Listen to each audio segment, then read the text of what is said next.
Greetings. This is Matthew Alves, and my case study is going to be about the country of Brazil. And now, Brazil, as we know, is the biggest country in South America, and in that country, there are various diverse groups of people, environments, and ultimately completely different regions that can be even categorized as completely separate cultures.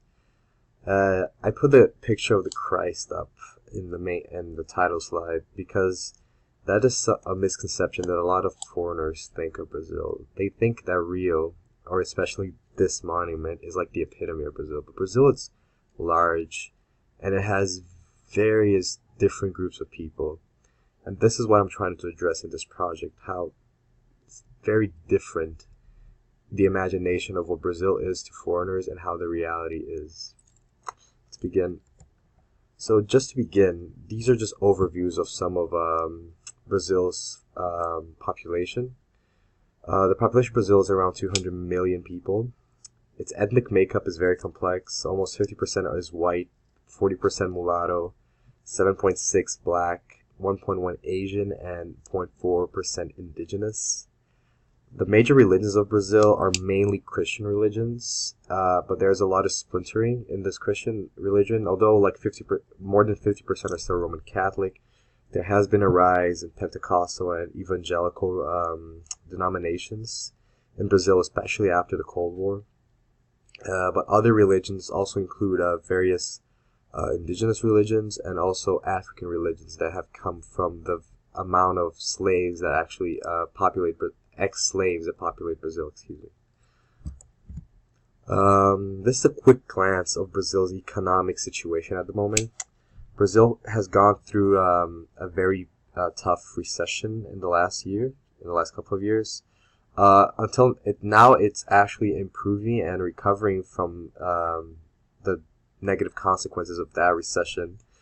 As we see in the GDP growth rate graph in the last quarters, there has been a significant improvement, but as you can see in 2015 and 2016, there was negative growth in the GDP.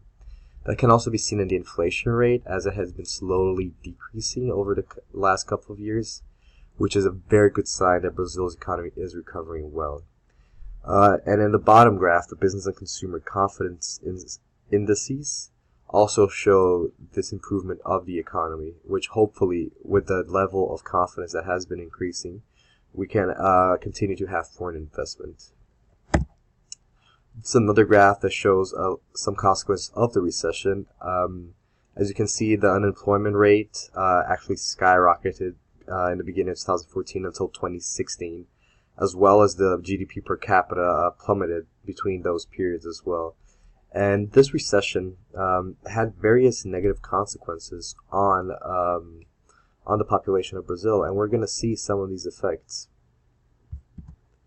So just to start off first, we got some current news of what's coming out of Brazil. So the first info talks about the Brazil's turn to the right wing due to increased corruption in the socialist parties. And this has been going on for a couple of years, but it has become prominent after the Operation Car Wash, which has been going on for a couple of years by now, which has been indicating multiple major politicians around the major parties of Brazil, which basically meant that the population lost confidence in these parties, and we can see them turning to other alternative parties to gain that footing again. And this is what's been occurring in Brazil's political landscape, and we're going to definitely see some consequences in the upcoming election this year. Another important news has come out of Brazil is the assassination of a local Rio de Janeiro councilwoman. This assassination, has become very important in the discussion of racism in Brazil, especially since she was a very big proponent of various land redistribution laws in Rio. So that brings up the question, was she assassinated on purpose? Was this just a random case of violence? Until now, it's unknown what happened, but her assassination definitely brought up a lot of questions that should be answered and hopefully will be answered in the upcoming years. Now, going away from the current news, there's the first topic that I shall be discussing, which is the political landscape of Brazil. Now, Brazil is a very complex country with various groups of people and various ideologies. Now, the complex nature of the ideologies of Brazil lead to a very interesting phenomenon, which is the political fragmentation of Brazil. Brazil has 30 parties currently registered with the government, and since there is such a large amount, of parties in Brazil, it means that not one party can govern the government completely. They need a coalition or a group of people to help them govern, which leads to, in multiple cases, an inefficient government, because legislation and policies are difficult to pass because there needs to be a very large amount of alliances and friendships. Another aspect, which was introduced by a UCLA researcher, Barbara Geddes, is that political fragmentation has also been noted to be the reason behind a lot of corruption, because a lot of parties will have to do favors for other parties to get their policies and legislation passed, which leads to a cycle of corruption that is hard to break.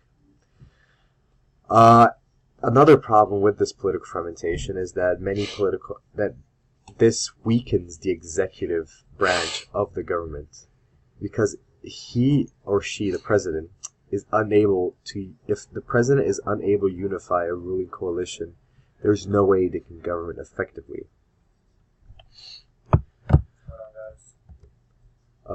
Brazil's corruption has been on the news for many months right now, and the biggest operation ever conducted by the federal police in Brazil has been Operation Car Wash, which has been an ongoing case which involves the National Petroleum Industry, Petrobras, and the Odebrecht Construction Company, which was an elaborate kickback and bribing scheme that has affected multiple and has even led to the impeachment of the former President Dilma. Now, although anti-corruption legal framework in Brazil is solid, it lacks consistent enforcement, which leads to Brazil being known as one of the most corrupt countries of South America because of its lack of almost punitive action towards politicians. In the next couple of years, as more of this corruption scandal opens up, you're going to see most likely more protests, which has been occurring almost yearly over corruption, either in the local level or national level.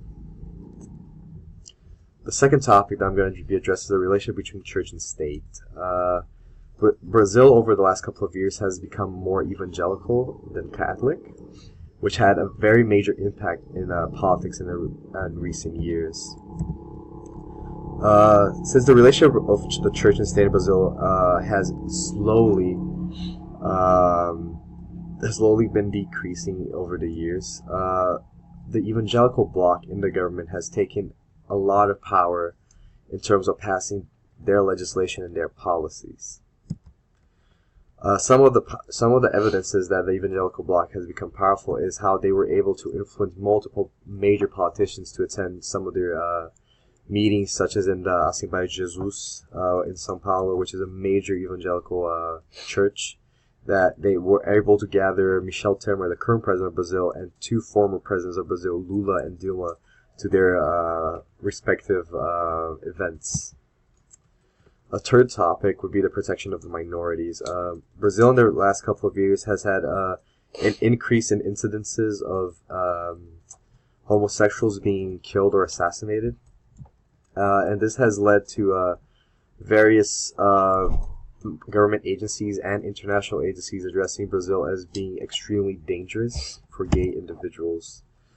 And although laws have been put in place to prevent discrimination and violence against the LGBT community, killings and physical attacks are still very common.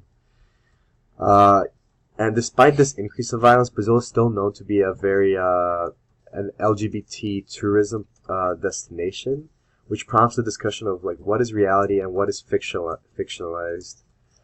In some recent studies, an LGBT murder happens every 26 hours in Brazil. That leads to almost more than a little under 365 murders a year based on these hate crimes.